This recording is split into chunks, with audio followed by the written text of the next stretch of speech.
Amados irmãos, a paz Senhor, aqui Pastor Gedeon Júnior, e é uma alegria muito grande estar com os irmãos pela última vez no livro de Levítico. Sim, tudo que é bom também tem que terminar, não é?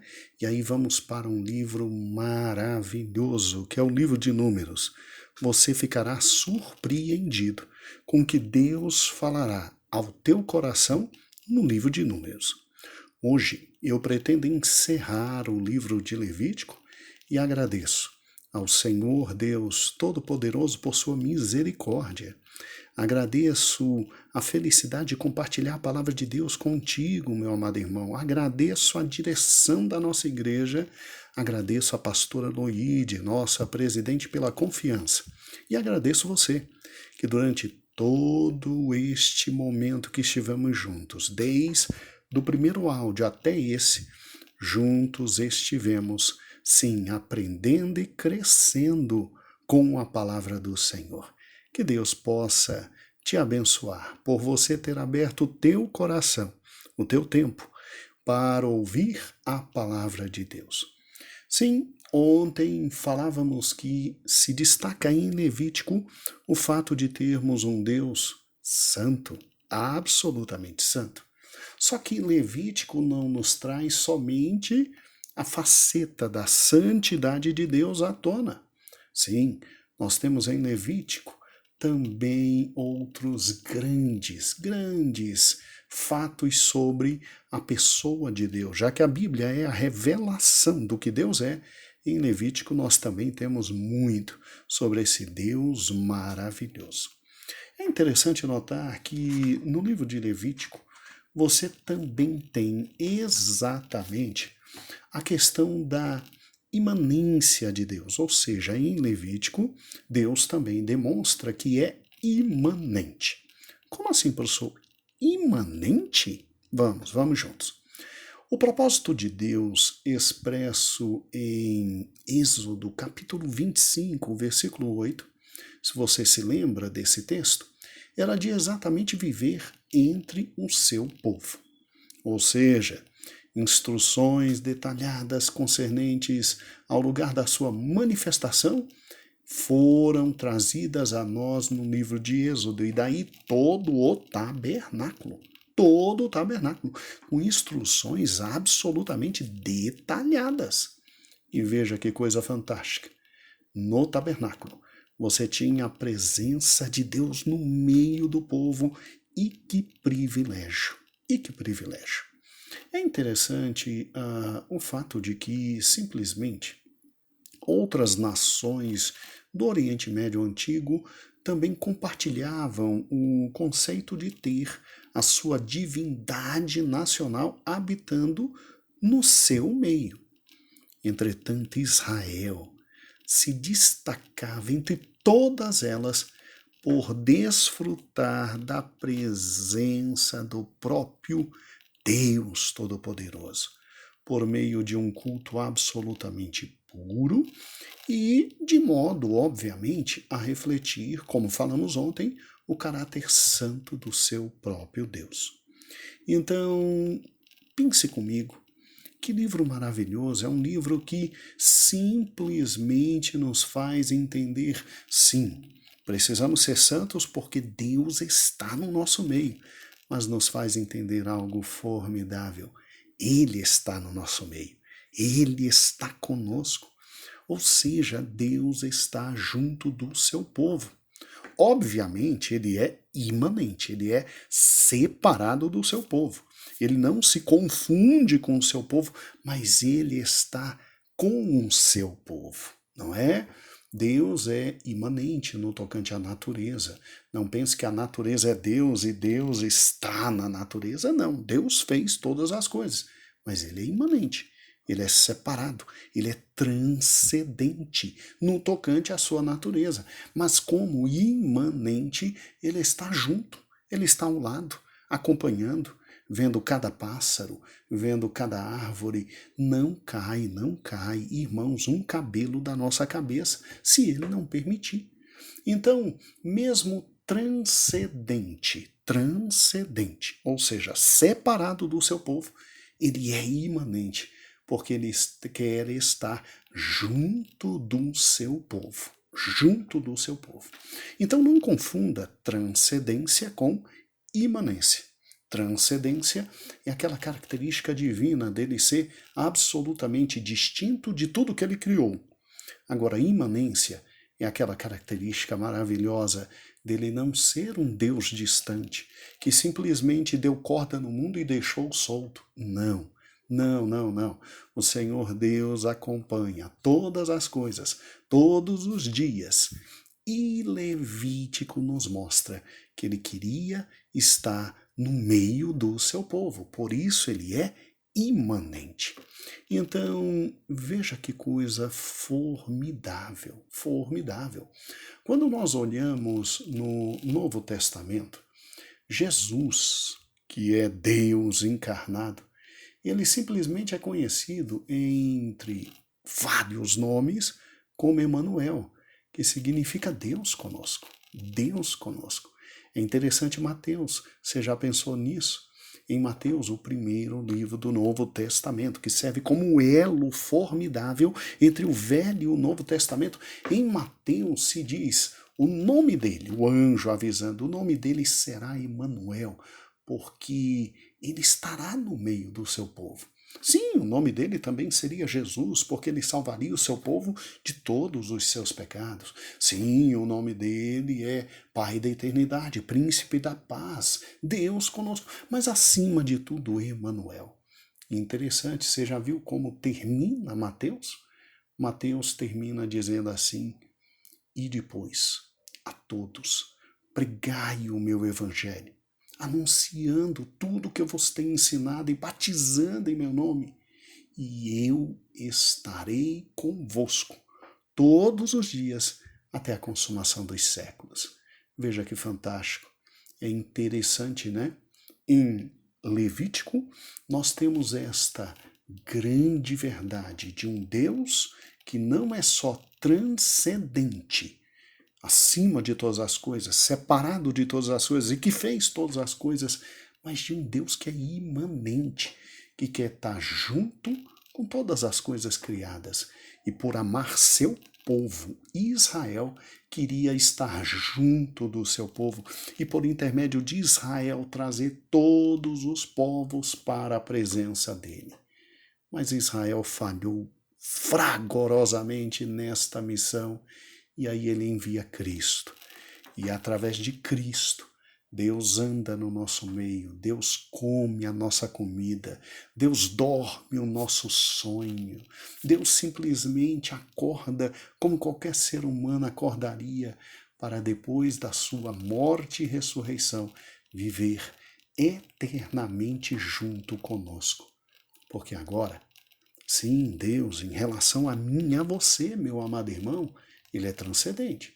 Ele nos criou, ele nos conhece, ele é todo-poderoso, ele nos vê, mas ele é imanente de uma forma muito especial com todos nós no Novo Testamento, porque ele é Deus conosco, habitando através do Espírito Santo dentro de cada um de nós. O teu coração não se alegra com isso?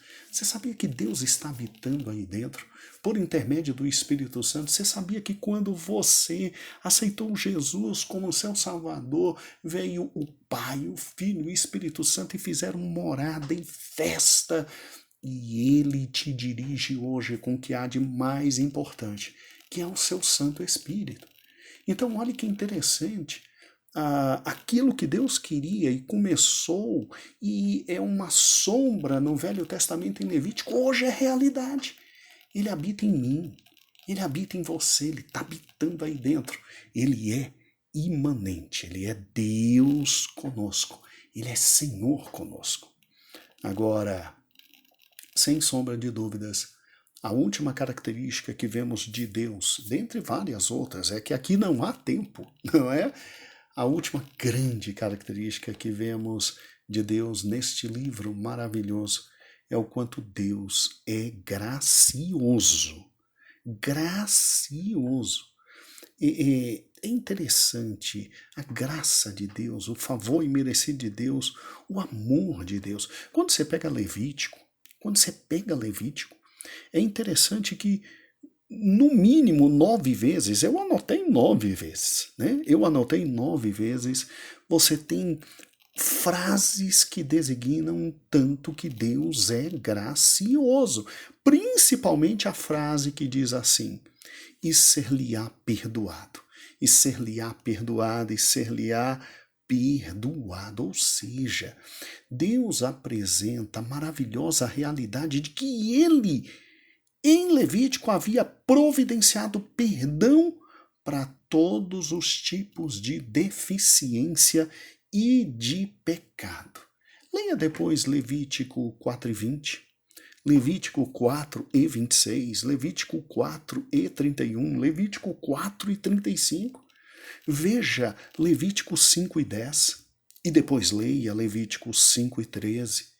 E depois Levítico 5:16, e depois Levítico 5:18, e não se esqueça de ler Levítico 6:7.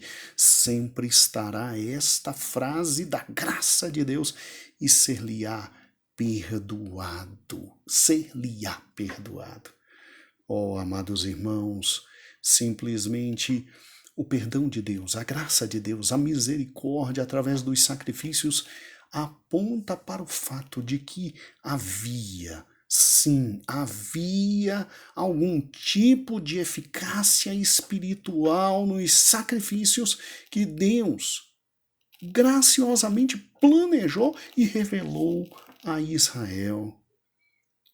Uma vez que o propósito de Deus era não somente libertar Israel do caos e da desordem da escravidão corporal no Egito, mas também do caos e da desordem de uma vida dominada pelo pecado, dominada pela morte, dominada pelos deuses egípcios, através do sistema sacrificial que Deus determinou por Moisés.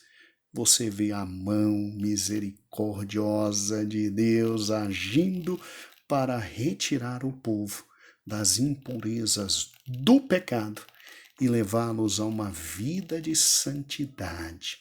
E que, obviamente, todos apontavam, como o amado pastor Arnaud e toda a sua equipe nos demonstrou, tudo apontava para Cristo, que um dia viria e removeria de uma vez por todas todos os pecados do mundo.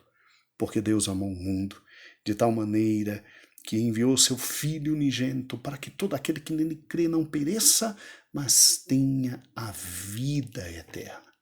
Você se lembra quando o pastor Arnaud nos ensinou que o ponto culminante da graça de Deus era no dia da expiação, no dia do Yom Kippur, quando todos os pecados do ano eram expiados e, figurativamente, aquilo simplesmente nos falava de Cristo na cruz, quando de uma vez por todas Deus haveria de de forma maravilhosa e gloriosa, retirar todos os pecados da humanidade e aplicar a todos aqueles que crescem em Jesus.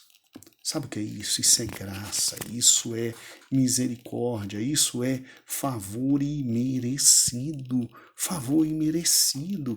Isso demonstra um Deus que está acima do pecado, que, óbvio, não ama o pecado, mas ama a sua criatura, ama o pecador e que tem interesse de simplesmente salvar. Israel era para ser uma grande luz e todos os povos, ao virem a Israel e simplesmente ao vir a Israel e simplesmente vendo todos aqueles sacrifícios, eles haveriam de perguntar, e o povo de Israel haveria de dizer: isso aqui é Yahvé, isso aqui é o Senhor Todo-Poderoso, que ao invés de nos tratar como nós merecíamos, nos matando, nos arrebentando em razão do pecado, ele nos permite a substituição vicária, ou seja, ele permite que alguém morra no nosso lugar, no caso os animais, para que nós tenhamos vida e para que nós tenhamos, sim, a luz da vida que Ele nos dá, a possibilidade de se aproximar dEle por intermédio dos sacrifícios e da obediência à Torá. Mas é lógico que isso simbolizava o maior amor de todos os tempos, o amor daquele que um dia daria seu próprio filho, para, em perdoando todos os pecados na cruz do Calvário, dar a vida eterna a todo aquele que crer, a todo aquele que crer. Isso é graça, isso é favor imerecido, isso é amor incomensurável. Isso é amor incomensurável. Sabe, meu irmão, desde que olhamos para o Velho Testamento até chegar no Novo, a gente vê um Deus que suas pegadas são de amor, de misericórdia, de graça, de bondade, de paz. Oh, amados irmãos, como um Levítico é um livro de suprema graça e de amor infindável. É incrível como alguns olham para Levítico e não conseguem entender nada. Eu sei que você entendeu muito, eu sei que você foi tocado por cada mensagem, e eu sei que a partir de agora você não lerá mais Gênesis e Êxodo somente regozijando no Senhor, mas eu sei que a partir de agora você lerá Levítico sempre de forma diferenciada.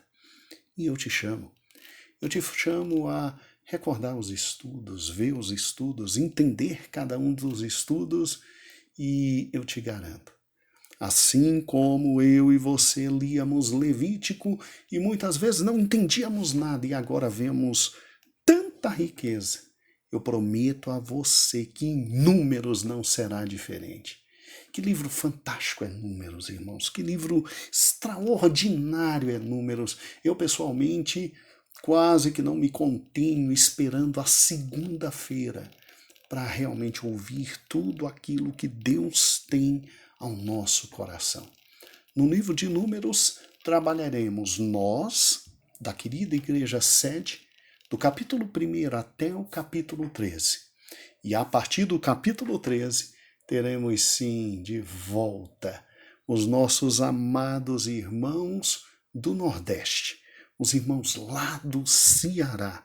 E como seremos abençoados pelo pastor Rodrigo, pelo diácono Lucas, que saudade do presbítero Elias e toda a gama de irmãos que, se eu for falar um a um, que nos abençoaram no Novo Testamento com o livro de Marcos, não é? Nos abençoarão agora de forma grandiosa e maravilhosa com o querido livro de Números. Então, do capítulo 1 até o capítulo 12, nós da sede estaremos juntos. E do capítulo 13 em diante, até o capítulo 36, nossos amados irmãos do Ceará. Um grande beijo a todos. Deus vos abençoe. Deus esteja convosco, vos guiando, vos amparando. E até o livro de Números na segunda-feira. Amanhã é sábado. Amanhã nós vamos estudar a quinta praga. Não se esqueça. Amanhã compromisso, quinta praga. E o Senhor vai nos abençoar, porque estamos aprofundando o Levítico e louvando a Deus por tudo que Ele fez. Que Deus maravilhoso é o nosso, né?